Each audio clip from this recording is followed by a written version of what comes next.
Hey everyone, I've got a grafted bare root rose here and I thought I might as well show you how to plant it since a couple weeks ago I planted an own root rose. I planted my Rise Up Lilac climbing roses over that way.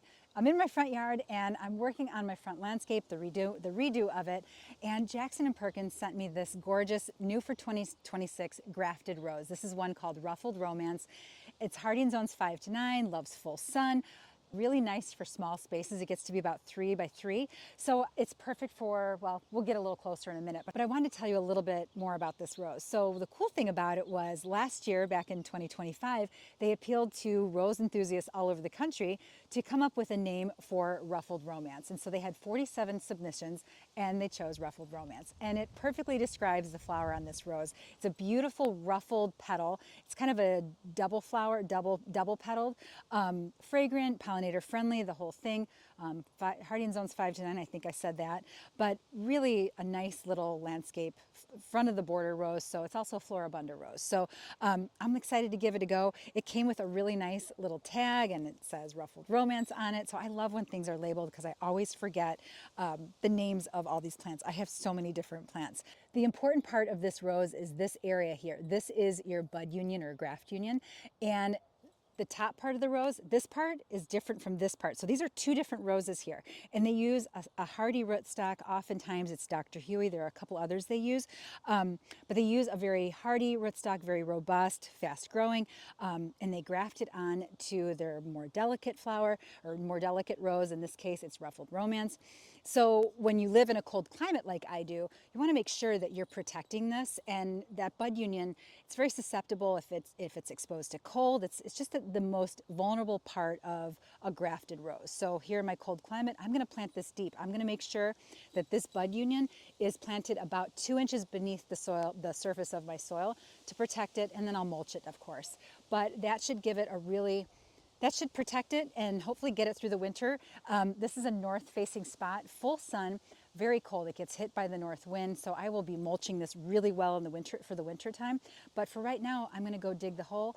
I'll give you a close-up of what this looks like, and we'll get after it. The important thing when you're about to plant a bare root rose is to not plant it right away. You want to make sure you rehydrate it. This guy's been sitting in a bucket of water for about 12 hours.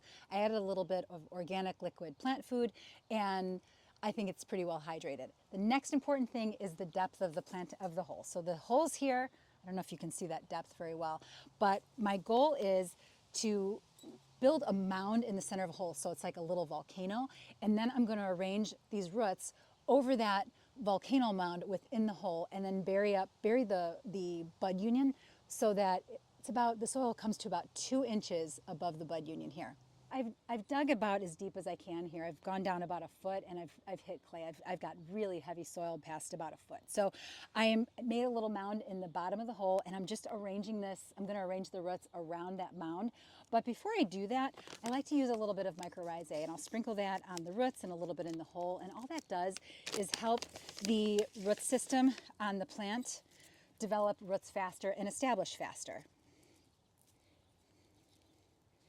Now I'm being very conscious of the bud union here because that's the part that I want to be about 2 inches below the surface of the soil.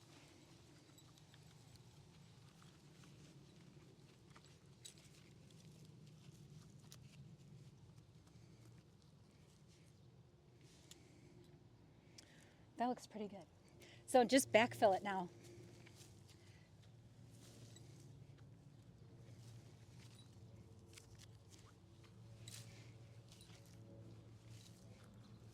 And I don't think I mentioned this, but it's always a good idea to add some fresh compost into the planting hole. But I topped this bed with some good compost before I started digging, so there's already compost worked into it.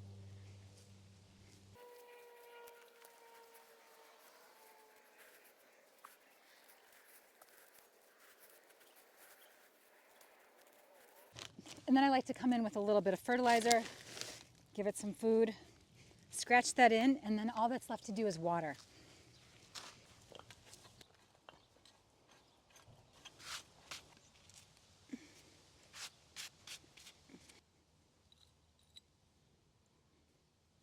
And that's all there is to planting a bare root grafted rose. Just be mindful of where that bud union is so you know how deep to plant your rose. And if you're not sure the rose that you want is grafted or own root, you can always call the company and ask them. They'll definitely have the answer for you so you'll know how to plant it.